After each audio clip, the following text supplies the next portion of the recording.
ਸਤਿ ਸ਼੍ਰੀ ਅਕਾਲ। ਟੀਵੀ ਪੰਜਾਬ ਦੇਖ ਰਹੇ ਸਾਰੇ ਦਰਸ਼ਕਾਂ ਦਾ ਮੈਂ ਰਸ਼ਮੀਨ ਕੌਰ ਬਹੁਤ-ਬਹੁਤ ਸਵਾਗਤ ਕਰਦੀ ਹਾਂ।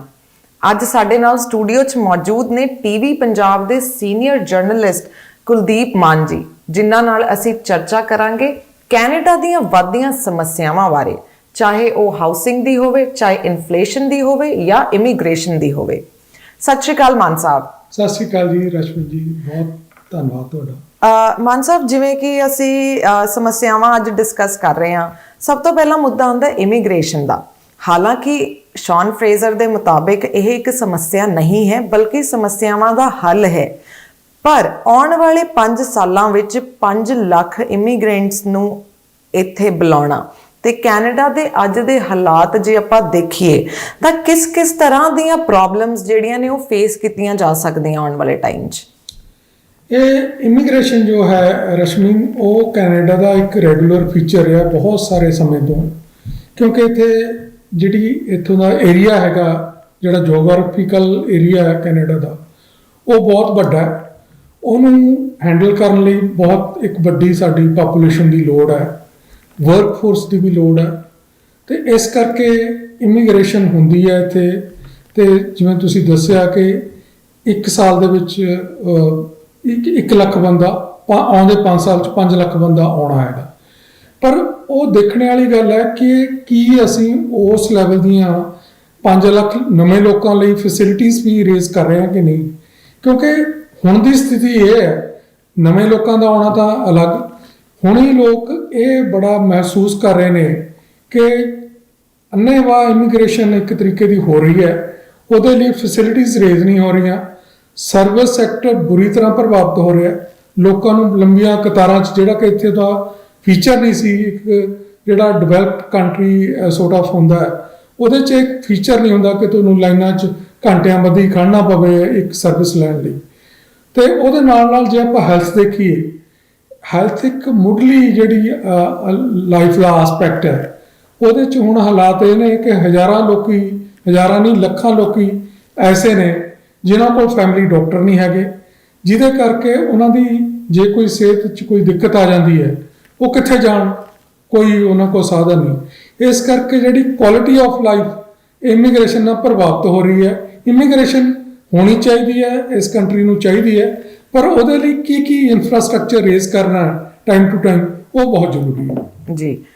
ਮਤਲਬ ਸਰਕਾਰ ਇੱਥੇ ਪ੍ਰੀਪੇਅਰਡ ਨਹੀਂ ਹੈ, ਲੋਕਾਂ ਨੂੰ ਤਾਂ ਬੁਲਾ ਰਹੀ ਹੈ ਇੱਕ ਹੱਲ ਵਜੋਂ, ਪਰ ਉਹਨਾਂ ਕੋਲੇ ਹਲੇ ਸੋਲਿਊਸ਼ਨ ਨਹੀਂ ਹੈ। ਉਹਨਾਂ ਨੂੰ ਕਿੱਦਾਂ ਰੱਖਣਾ ਹੈ, ਉਹਨਾਂ ਲਈ ਕੀ ਸੁਵਿਧਾਵਾਂ ਹੋਣੀਆਂ ਚਾਹੀਦੀਆਂ ਨੇ, ਉਹ ਪਲਾਨ ਨਹੀਂ ਹੈ। ਇਹ ਰਸ਼ਮਨ ਜੀ, ਮੈਂ ਸਮਝਦਾ ਵੀ ਇਹਦੇ 'ਚ ਨਾ ਇੱਕ ਪ੍ਰੋਪਰ ਗਵਰਨਮੈਂਟ ਨੂੰ ਵਾਈਟ ਪੇਪਰ ਇੱਕ ਇਸ਼ੂ ਕਰਨਾ ਚਾਹੀਦਾ ਹੈ ਜੀ, ਕਿ ਅਸੀਂ ਪਿਛਲੇ 10 ਸਾਲਾਂ 'ਚ ਕਿੰਨੀ ਪਾਪੂਲੇਸ਼ਨ ਜਿਹੜੀ ਬਾਹਰੋਂ, ਕਿੰਨੇ ਲੋਕੀ ਜਿਹੜੇ ਇਮੀਗ੍ਰੈਂਟ ਬੁਲਾਏ ਨੇ ਇੱਥੇ, ਉਹਨਾਂ ਲਈ ਕੀ ਇਨਫਰਾਸਟ੍ਰਕਚਰ, ਕੀ ਫੈਸਿਲਿਟੀਜ਼ ਰੇਜ਼ ਕੀਤੀਆਂ ਨੇ, ਤੇ ਉਹਦੇ ਨਾਲ ਇਹ ਪਤਾ ਚੱਲ ਜਾਏਗਾ ਕਿ ਜਿਹੜਾ ਇੱਕ ਰੇਸ਼ੋ ਪ੍ਰਪੋਰਸ਼ਨੇਟ ਦਾ ਕਿਵੇਂ ਡਗਮਗਾਈ ਹੈਗੀ ਹੈ, ਕੀ ਫੈਸਿਲਿਟੀਜ਼ ਉਹਨੀਆਂ ਰੇਜ਼ ਹੋ ਪਾਈਆਂ ਕਿ ਨਹੀਂ ਪਾਈਆਂ ਜੀ। ਤੇ ਫਿਰ ਉਹਦੇ 'ਚ ਇਹ ਵੀ ਪਤਾ ਚੱਲ ਜਾਏਗਾ ਕਿ ਜਿਹੜੀ ਕਰੰਟਲੀ ਪਾਪੂਲੇਸ਼ਨ ਹੈਗੀ ਆ, ਉਹਦੇ ਲਈ ਕਿੰਨਾ ਇਨਫਰਾਸਟ੍ਰਕਚਰ ਹੋਰ ਰਿਕੁਆਇਰਡ ਹੈਗਾ, ਤੇ ਜਿਹੜੀ ਨਵੀਂ ਆਉਣ ਵਾਲੇ 10 ਸਾਲਾਂ 'ਚ ਹੋਰ ਕਿੰਨੇ ਲੋਕੀ ਐਕਸਪੈਕਟਡ ਨੇ, ਉਹਨਾਂ ਲਈ ਹੋਰ ਕਿੰਨਾ ਇਨਫਰਾਸਟ੍ਰਕਚਰ ਚਾਹੀਦਾ। ਉਹਦਾ ਇੱਕ ਪ੍ਰੋਪਰ ਇੱਕ ਸਰਵੇ ਹੋ ਕੇ, ਉਹਦੀ ਇੱਕ ਰਿਪੋਰਟ ਆ ਕੇ ਉਹ ਪਬਲਿਕ ਡੋਮੇਨ 'ਚ ਰੱਖਣੀ ਚਾਹੀਦੀ ਹੈ ਮੇਰੇ ਹਿਸਾਬ ਨਾਲ। ਜੀ ਬਿਲਕੁਲ। ਜਿਵੇਂ ਕਿ ਤੁਸੀਂ ਕਿਹਾ, ਜਿਹੜੇ ਆਲਰੇਡੀ ਐਗਜ਼ਿਸਟਿੰਗ ਇੱਥੇ ਲੋਕ ਨੇ, ਪਹਿਲਾਂ ਉਹਨਾਂ ਲਈ ਇਨਫਰਾਸਟ੍ਰਕਚਰ ਰੈਡੀ ਹੋਣਾ ਚਾਹੀਦਾ ਹੈ। ਉਹ ਇੱਕ ਤਰ੍ਹਾਂ ਸੈਟਿਸਫਾਈਡ ਹੋਣੇ ਚਾਹੀਦੇ ਆਪਣੀ ਕੁਆਲਿਟੀ ਆਫ ਲਾਈਫ ਲਈ। ਠੀਕ, ਉਸੇ ਤਰੀਕੇ ਜੇ ਆਪਾਂ ਇਹ ਅਗਲੀ ਸਮੱਸਿਆ ਵੀ ਇਹਦੇ ਨਾਲ ਰਿਲੇਟਡ ਹੈ, ਜੇ ਆਪਾਂ ਗੱਲ ਕਰੀਏ ਤਾਂ ਹਾਊਸਿੰਗ ਮਾਰਕੀਟ ਦੀ। ਘਰ ਨੇ ਨਵੇਂ ਚਾਹੀਦੇ ਨੇ, ਲੋਕਾਂ ਦੇ ਰਹਿਣ ਲਈ ਚਾਹੀਦੇ ਨੇ, ਰੇਟ ਘਟੇ ਹੋਏ ਨੇ, ਇੰਟਰਸਟ ਰੇਟ ਵਧੇ ਹੋਏ ਨੇ, ਜਿਹਦੇ ਕਾਰਨ ਅਫੋਰਡੇਬਿਲਿਟੀ ਲੋਕਾਂ ਦੀ ਇੰਪੈਕਟ ਹੋ ਗਈ ਹੈ। ਚਾਹੇ ਰੇਟ ਘੱਟ ਨੇ, ਪਰ ਅੱਜ ਲੋਕ ਘਰ ਖਰੀਦਣ ਨੂੰ ਤਿਆਰ ਨਹੀਂ ਹੈ। ਉਸੇ ਥਾਂ ਤੇ ਰੈਂਟ ਦੀ ਜੇ ਗੱਲ ਕਰੀਏ, ਕੁਝ ਸਟੂਡੈਂਟ ਲੋਕ ਐਸੇ ਵੀ ਨੇ ਜਿਹੜੇ ਰੈਂਟਡ ਅਕੋਮੋਡੇਸ਼ਨ 'ਚ ਰਹਿ ਰਹੇ ਨੇ, ਇੰਟਰਸਟ ਰੇਟਸ ਦੇ ਨਾਲ ਰੈਂਟ ਵੀ ਵਧੀ ਜਾ ਰਹੇ ਨੇ। ਤਾਂ ਇਹ ਆਮ ਲੋਕਾਂ ਦੀ ਸਥਿਤੀ ਤੇ ਕਿਸ ਤਰ੍ਹਾਂ ਪ੍ਰਭਾਵਿਤ ਹੋ ਰਿਹਾ ਹੈ ਇਹ ਇਨਫਲੇਸ਼ਨ ਦੇ ਕਾਰਨ, ਉਹਦੇ ਬਾਰੇ ਥੋੜਾ ਦੱਸੋ। ਰਸ਼ਮੀਨ, ਜਿਹੜਾ ਘਰ ਹੈ ਨਾ, ਉਹ ਇੱਕ ਮੁੱਢਲੀ ਜ਼ਰੂਰਤ 'ਚ ਆ ਜਾਂਦਾ। ਆਪਾਂ ਜਿਹੜਾ ਕਨਸੈਪਟ ਬਣਿਆ ਹੋਇਆ ਹੈ ਕਿ ਬੰਦੇ ਨੂੰ ਚਾਹੀਦਾ ਕੀ ਹੈ, ਰੋਟੀ, ਕੱਪੜਾ ਤੇ ਮਕਾਨ। ਜੀ। ਰੋਟੀ ਕੱਪੜੇ ਤੋਂ ਬਾਅਦ 'ਚ ਫਿਰ ਸਭ ਤੋਂ ਇੰਪੋਰਟੈਂਟ ਆਸਪੈਕਟ ਲਾਈਫ ਦਾ ਹੁੰਦਾ ਕਿ ਘਰ ਚਾਹੀਦਾ ਇੱਕ ਪ੍ਰੋਪਰ ਰਹਿਣ ਲਈ। ਬਿਲਕੁਲ।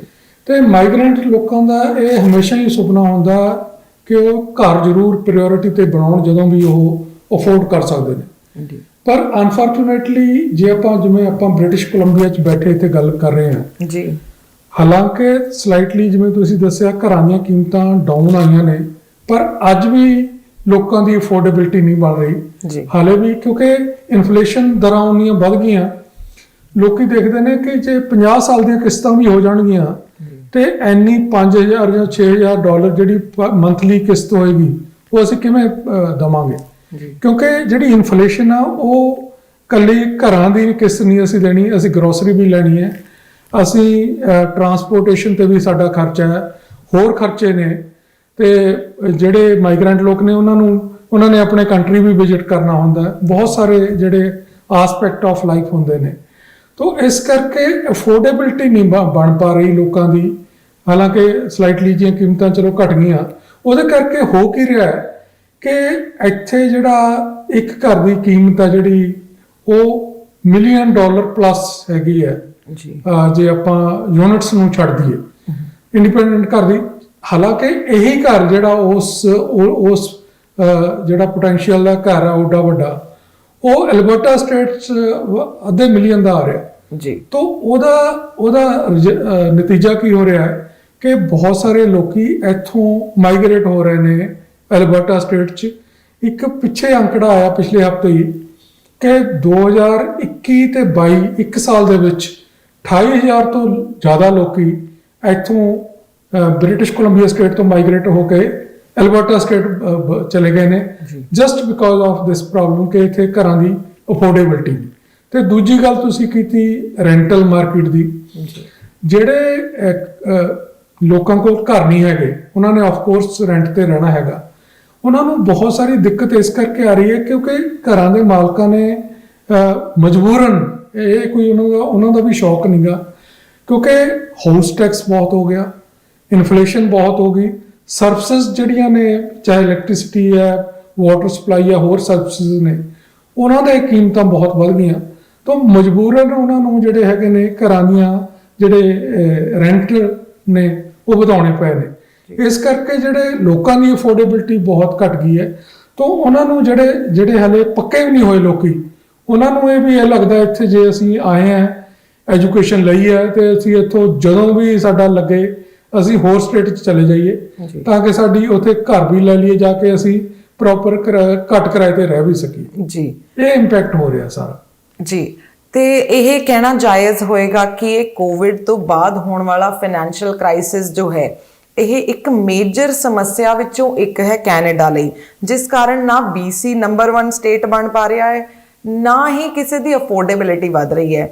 ਇਹ ਜਿਹੜਾ ਕੋਵਿਡ ਤੋਂ ਬਾਅਦ ਦੇ ਹਾਲਾਤ ਨੇ ਉਹਦੇ ਬਾਰੇ ਥੋੜਾ ਹੋਰ ਜੇ ਵਿਸਥਾਰ ਚ ਤੁਸੀਂ ਸਾਨੂੰ ਦੱਸੋ ਤੇ ਕਿਉਂ BC, ਕਿਉਂ ਇਸ ਫਾਈਨੈਂਸ਼ੀਅਲ ਕ੍ਰਾਈਸਿਸ ਦੇ ਚੱਲਦੇ ਬ੍ਰਿਟਿਸ਼ ਕੋਲੰਬੀਆ ਇੰਨੇ ਸੋਹਣੇ ਮੌਸਮ, ਇੰਨੇ ਸੋਹਣੀ ਖੂਬਸੂਰਤ ਜਗ੍ਹਾ ਹੋਣ ਦੇ ਬਾਵਜੂਦ ਨੰਬਰ 1 ਸਟੇਟ ਨਹੀਂ ਬਣ ਪਾ ਰਿਹਾ ਕੈਨੇਡਾ ਦਾ? ਵੈਸੇ ਤਾਂ ਇਨਫਲੇਸ਼ਨ ਆ ਜਿਹੜੀ ਇਹ ਅੱਜ ਦੀ ਤਰੀਕ 'ਚ ਜਿਹੜੀ ਰਸ਼ਮੀ ਵਰਲਡ ਵਾਈਡ ਫਨੋਮਨਾ ਹੈਗਾ, ਕਿਉਂਕਿ ਕੋਵਿਡ ਨੂੰ ਹੀ ਨਹੀਂ ਝੇਲਿਆ ਲੋਕਾਂ ਨੇ।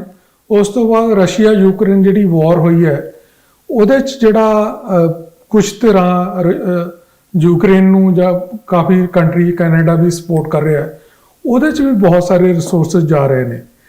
ਕੈਨੇਡਾ ਖਾਸ ਕਰਕੇ ਜੇ ਆਪਾਂ ਕੈਨੇਡਾ ਦੀ ਗੱਲ ਕਰਦੇ ਹਾਂ ਤਾਂ ਇੱਥੇ ਮੈਂ ਕੱਲ ਇੱਕ ਟਵੀਟ ਪੜ੍ਹ ਰਿਹਾ ਸੀਗਾ, ਜਸਰਾਜ ਹਲਨ ਹੈਗੇ ਨੇ ਜਿਹੜੀ ਕੰਜ਼ਰਵੇਟਿਵ ਪਾਰਟੀ ਦੇ ਸੀਨੀਅਰ MP ਨੇ, ਉਹਨਾਂ ਦਾ ਸੀਗਾ ਕਿ ਸਾਡੀ ਜਿਹੜੀ ਫੈਮਿਲੀ ਨੇ ਇੰਡੀਆ ਤੋਂ ਇੱਥੇ ਮਾਈਗ੍ਰੇਟ ਕੀਤਾ, ਅੱਛੀ ਕੁਆਲਿਟੀ ਆਫ ਲਾਈਫ ਲਈ ਕੀਤਾ ਸੀਗਾ, ਪਰ ਟਰੂਡੋ ਸਾਹਿਬ ਨੇ ਐਡੀ ਕੁ ਇਨਫਲੇਸ਼ਨ ਕਰ ਰੱਖੀ ਹੈ ਵੀ ਸਾਡਾ ਇੱਥੇ ਜੀਣਾ ਹੀ ਮੁਹਾਰ ਹੋ ਰਿਹਾ ਤੇ ਬਹੁਤ ਔਖਾ ਹੋ ਰਿਹਾ।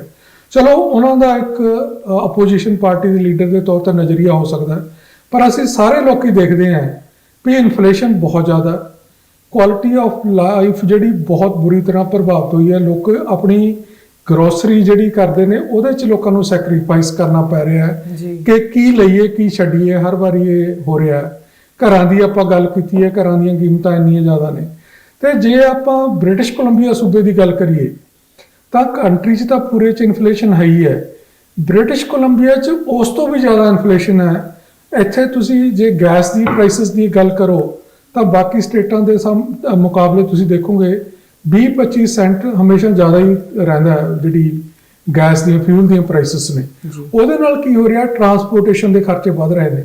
ਉਹਦੇ ਨਾਲ ਕੀ ਹੋ ਰਿਹਾ, ਜਿਹੜਾ ਗੁੱਡਸ ਨੂੰ ਇੱਕ ਜਗ੍ਹਾ ਤੋਂ ਦੂਸਰੀ ਜਗ੍ਹਾ ਲਿਜਾਣ ਦੇ ਉਹ ਖਰਚੇ ਜਿਹੜਾ ਉਹ ਐਕਸਪੈਂਡੀਚਰ ਵੱਧ ਰਿਹਾ।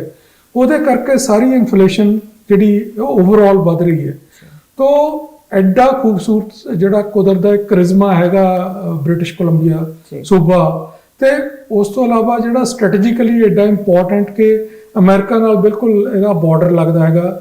ਜਿੱਥੇ ਅਸੀਂ ਬੈਠੇ ਸਰੀ ਸ਼ਹਿਰ 'ਚ ਗੱਲ ਕਰ ਰਹੇ ਹਾਂ, ਸਿਰਫ 20 ਕਿਲੋਮੀਟਰ ਚਲੇ ਜਾਓ ਤੇ ਤੁਹਾਨੂੰ ਅਮਰੀਕਾ ਆ ਜਾਂਦਾ ਜੀ। ਤੋ ਐਡੀ ਸਟ੍ਰੈਟੇਜਿਕ ਲੋਕੇਸ਼ਨ ਤੇ ਵਧੀਆ ਤੇ ਹੋਵੇ ਜਿਹਦੇ 'ਚ ਤੁਸੀਂ ਆਯਾਤ ਨਿਰਯਾਤ ਜਿਹੜਾ ਅਮਰੀਕਾ ਨਾਲ ਕਰਨਾ ਬਹੁਤ ਹੀ ਸੌਖਾ ਹੈ।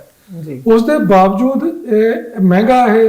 ਤੇ ਚਲੋ ਮਹਿੰਗਾ ਵੀ ਅਸੀਂ ਜਸਟੀਫਾਈ ਮੰਨ ਲਈਏ ਜੇ ਇੱਥੇ ਸਰਵਿਸਿਸ ਜਿਹੜੀ ਫੀਲਡ ਹੈ ਉਹਦੇ 'ਚ ਅਸੀਂ ਨੰਬਰ 1 ਹੋਈਏ। ਉਹਦੇ 'ਚ ਤਾਂ ਅਸੀਂ ਕਿਤੇ ਸਟੈਂਡ ਨਹੀਂ ਕਰਦੇ ਮੈਂ ਸਮਝਦਾ, ਕਿਉਂਕਿ ਜੇ ਪੂਰੇ ਕੰਟਰੀ ਦੇ ਵਿੱਚ ਹੈਲਥ ਦਾ ਕ੍ਰਾਈਸਿਸ ਚੱਲ ਰਿਹਾ ਹੈ, ਉਹ ਸਭ ਤੋਂ ਡੀਪ ਕ੍ਰਾਈਸਿਸ ਇੱਥੇ ਹੈ ਬ੍ਰਿਟਿਸ਼ ਕੋਲੰਬੀਆ 'ਚ।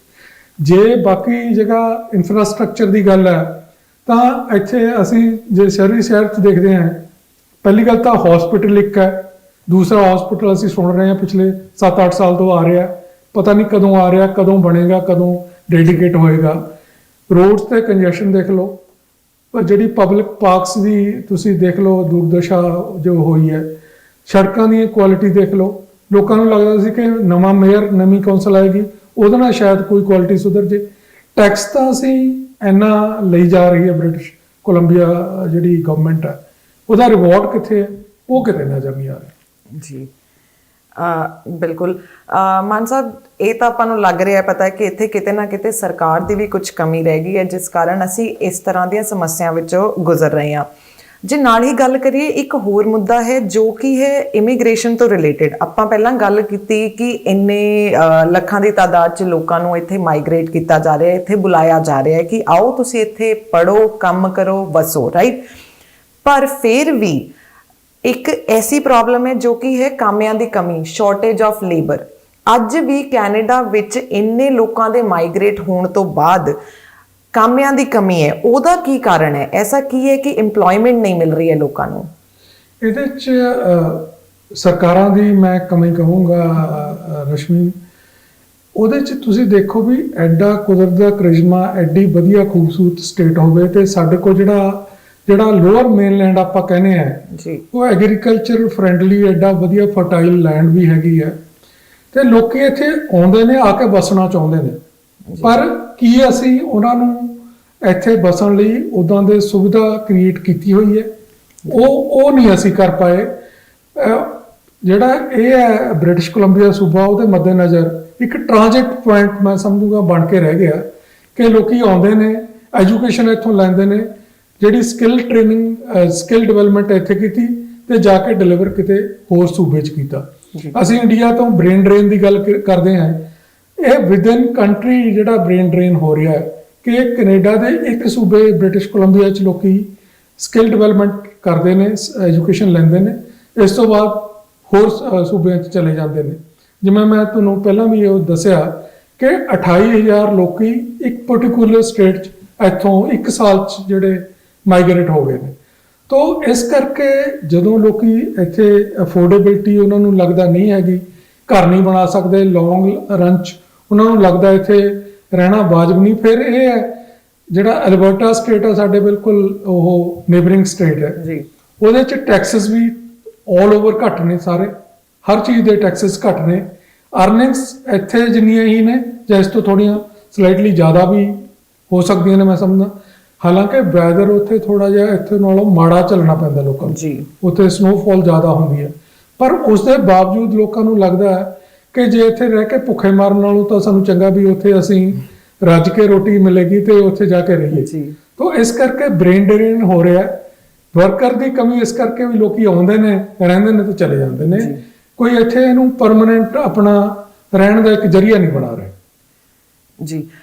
ਕੀ ਆਪਾਂ ਇਹ ਕਹਿ ਸਕਦੇ ਹਾਂ ਕਿ ਇੰਨਾ ਸੋਹਣਾ ਮੌਸਮ, ਜਿਵੇਂ ਆਪਾਂ ਗੱਲ ਕੀਤਾ, ਰਹਿਣ ਦੀ ਸੋਹਣੀ ਜਗ੍ਹਾ, ਬਹੁਤ ਸਾਰੇ ਰਿਸੋਰਸਿਸ ਨੇ, ਨਾ ਇੱਥੇ ਤੁਹਾਨੂੰ ਕੋਈ ਹਾਰਸ਼ ਵਿੰਟਰਸ ਜਾਂ ਸਨੋ ਸਟਾਰਮਸ ਫੇਸ ਕਰਨੇ ਪੈ ਰਹੇ ਆ, ਕੀ ਆਪਾਂ ਇਹ ਕਹਿ ਸਕਦੇ ਹਾਂ ਕਿ ਇਹ ਸਰਕਾਰ ਦੀ ਵੀ ਇੱਕ ਵਿਉਂਤ ਹੋ ਸਕਦੀ ਹੈ ਕਿ ਉਹ ਲੋਕ ਇੱਥੋਂ ਕੱਢ ਉਹਨਾਂ ਸੂਬਿਆਂ 'ਚ ਲਿਜਾਣਾ ਚਾਹ ਰਹੇ ਨੇ ਜਿੱਥੇ ਲੋਕ ਜਾ ਕੇ ਖੁਸ਼ ਨਹੀਂ ਹੈ ਕਿਉਂਕਿ ਵੈਦਰ ਕੰਡੀਸ਼ਨਸ ਐਸੀਆਂ ਨੇ?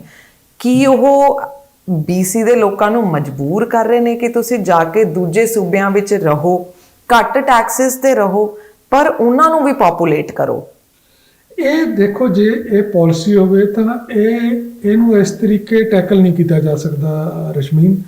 ਜੇ ਐਦਾਂ ਦੀ ਪਾਲਿਸੀ ਹੋਵੇ ਤਾਂ ਜਿਹੜੀ ਇਮੀਗ੍ਰੇਸ਼ਨ ਹੈ ਉਹ ਸਟੇਟ ਸਪੈਸੀਫਿਕ ਇਮੀਗ੍ਰੇਸ਼ਨ ਹੋ ਸਕਦੀ ਹੈ।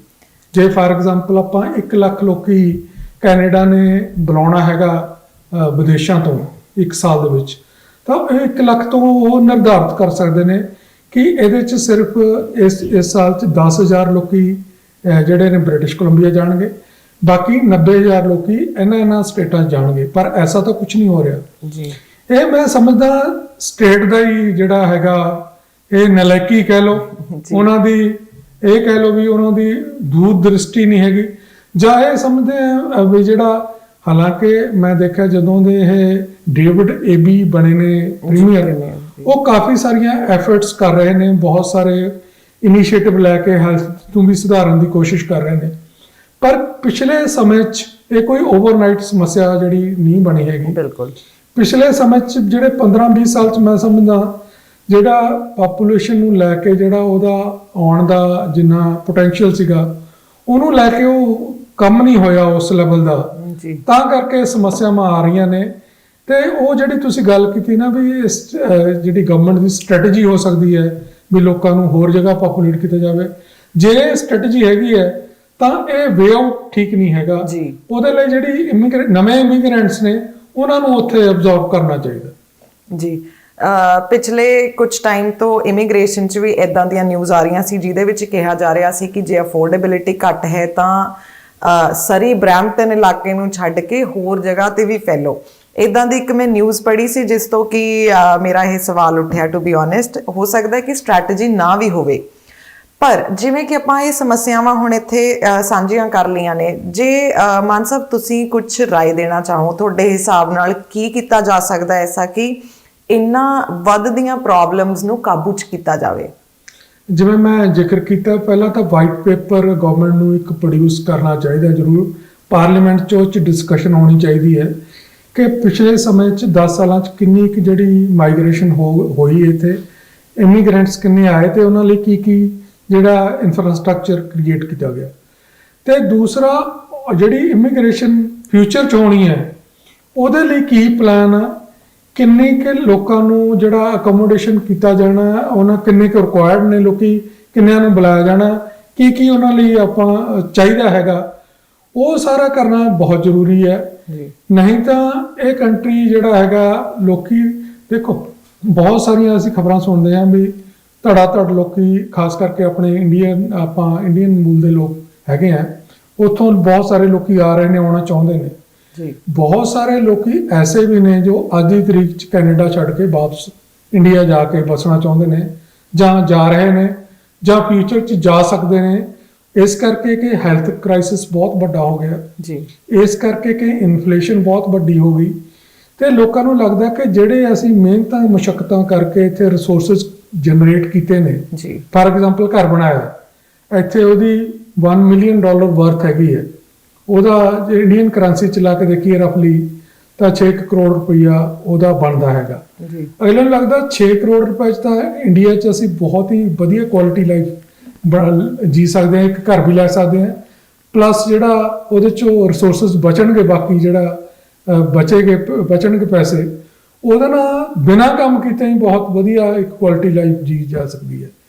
ਜੇ ਇਹਨਾਂ ਨੇ ਇਹ ਪਾਲਿਸੀ ਮੈਕੈਨਿਜ਼ਮ ਦੇ ਥਰੂ ਨਹੀਂ ਜਿਹੜੀਆਂ ਪ੍ਰੋਬਲਮਸ ਐਡਰੈਸ ਕੀਤੀਆਂ, ਤਾਂ ਕੈਨੇਡਾ ਨੂੰ ਇੱਕ ਬਹੁਤ ਵੱਡਾ ਲਾਸ ਹੋਏਗਾ ਕਿ ਜਿਹੜੇ ਲੋਕੀ ਇੱਥੇ ਆ ਕੇ ਵਸੇ ਨੇ, ਜਿਨ੍ਹਾਂ ਨੇ ਆਪਣੇ ਰਿਸੋਰਸਿਸ ਜਨਰੇਟ ਕੀਤੇ ਨੇ, ਉਹ ਵਾਪਸ ਜਾਣਗੇ ਤੇ ਇੱਥੋਂ ਦੇ ਜਿਹੜਾ ਇੱਥੋਂ ਦੀ ਜਿਹੜੀ ਮਾਰਕੀਟ ਹੈ, ਜਿਹੜੀ ਇਕਨੋਮੀ ਹੈ, ਉਹਨੂੰ ਮੈਂ ਸਮਝਦਾ ਹੋਰ ਵੱਡੀ ਸੈਟਬੈਕ ਲੱਗ ਸਕਦੀ ਹੈ ਜੇ ਇਹ ਨਹੀਂ ਜਿਹੜੀਆਂ ਸਮੱਸਿਆਵਾਂ ਦਾ ਸਾਵਧਾਨ ਕੀਤਾ ਗਿਆ ਤਾਂ ਜੀ thank you so much Mann Sahib.